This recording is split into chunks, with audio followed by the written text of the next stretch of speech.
Bonjour à tous, c'est Julien. On a réalisé récemment plusieurs interviews de plusieurs entreprises, des PME, des grands groupes, mais également des experts dans l'amélioration continue. Et on a défini différents personas, différents types d'entreprises. Alors, j'ai pas vraiment de chiffres, mais grosso modo, la majorité des entreprises aujourd'hui, hors grands groupes, sont assez à la bourre au niveau de l'excellence opérationnelle. J'ai l'impression de dire ça depuis 15 ans, mais globalement, j'ai pas l'impression que ça a trop changé et ça devient une vraie urgence aujourd'hui. Alors, quand on fait pas d'excellence opérationnelle, ça veut pas dire que son entreprise, elle est pas rentable. Ça veut absolument rien dire. On peut être très rentable, pas faire d'excellence opérationnelle. Ça veut juste dire que si on en fait, on peut être plus rentable ou plus efficace au sens large, et aujourd'hui on peut gagner de l'argent et pas être très bon sur ses délais, pas être très bon sur la rentabilisation de ses équipements ou sur l'utilisation de ses ressources, de l'intelligence collective. On peut être très mauvais dans tout ça et être une entreprise très rentable. Alors il n'y a pas de recette magique en fait, mais en général la première chose qui fait que l'entreprise va se mettre en marche dans l'amélioration continue ou dans l'excellence opérationnelle, peu importe comment on l'appelle, vers une voie d'amélioration. Ça démarre tout le temps par une prise de conscience du comité de direction, du PDG et des différents managers. Alors avant de vous révéler les trois types de personas d'entreprise, je voudrais revenir sur certains basiques, notamment sur la partie financière et gestion d'une entreprise. Je vous fais un petit dessin. Donc une entreprise, tous les mois, elle va dépenser de l'argent. Ok, ça c'est assez facile. Donc si je représente ça sur un petit graphique, tous les mois, elle va avoir une dépense notamment de salaire. Donc ça, c'est assez facile, les salaires des techniciens, des managers, des opérateurs, etc. etc. Ça, c'est tout ce qu'elle va dépenser. Ensuite, qu'est-ce qu'elle peut dépenser d'autre? Eh bien, c'est tout un tas de frais qui peuvent être liés à les loyers, ça peut être de l'énergie, ça peut être des impôts, etc. etc. Ok ? Et donc, tout l'objectif de l'entreprise, c'est que si par exemple ici, on parle de 100 000 € tous les mois de dépenser, eh ben, l'idéal, c'est que le chiffre d'affaires qui va être mis en face ici soit au-dessus de toutes mes charges. Comme ça, j'ai du coup une marge de bénéfice entre les deux juste ici. Je suis une entreprise, je fabrique des produits. Quand je vais fabriquer des produits, je vais être sur un ordre de fabrication, un OF, ok.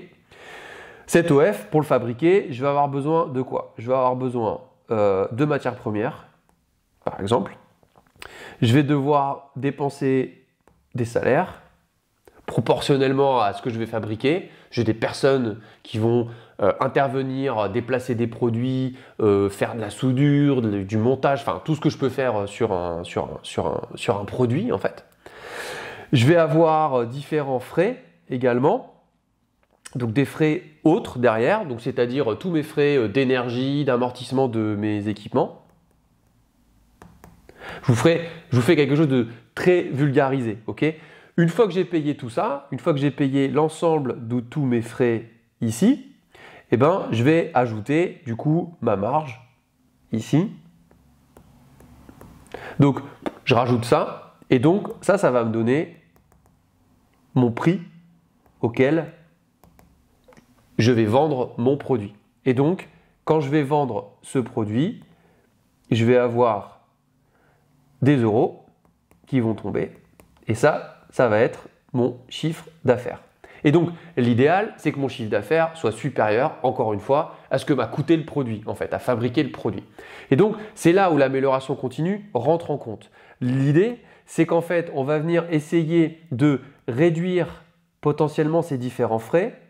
Essayez de passer, si je réduis par exemple les salaires, ça ne veut pas dire que je vais virer les personnes, ce n'est pas du tout ça l'idée. L'idée c'est de passer le juste nécessaire de temps de manière à gagner ici, à gagner sur la matière première, à gagner sur les différents frais. Et donc il y a deux manières de voir les choses. Soit je vais pouvoir augmenter ma marge et donc être plus rentable, puisqu'on part du principe où l'entreprise qui ne fait pas d'amélioration continue passe beaucoup plus de temps qu'elle ne devrait passer ou beaucoup plus d'énergie au sens large qu'elle devrait passer à fabriquer son produit. Et donc l'objectif, c'est de lui maximiser du coup sa marge qui va être beaucoup plus forte et donc qui va lui permettre d'avoir une meilleure trésorerie et donc de pouvoir investir et utiliser ses ressources pour pas juste produire ses ressources pour réfléchir à un nouveau processus, réfléchir à des nouveaux produits, etc. etc. Et donc, c'est une boucle vertueuse.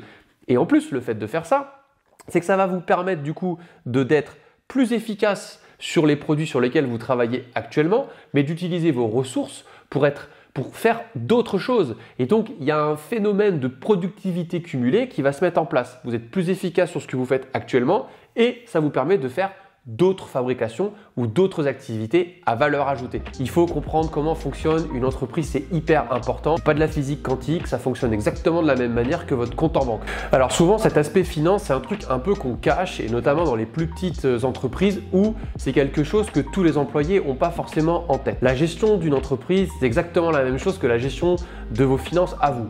Vous avez de l'argent qui rentre tous les mois, vous en dépensez tous les mois et l'idéal, c'est qu'à la fin du mois, vous ayez un peu plus d'argent, vous n'ayez pas dépensé tout l'argent qui est rentré en début de mois. Sinon, vous allez être en déficit. Et donc, cette partie qui va rester, ce résiduel, on va appeler ça de la trésorerie. C'est de l'argent que vous allez avoir de côté et c'est intéressant d'avoir de la trésorerie pour notamment aller chercher un prêt pour une banque, faire de l'investissement dans des nouveaux équipements, embaucher des personnes. Enfin, il y a plein de raisons d'avoir un petit peu d'argent de côté. Et en général, c'est un indicateur que les banques regardent et c'est hyper important de maîtriser cette trésorerie.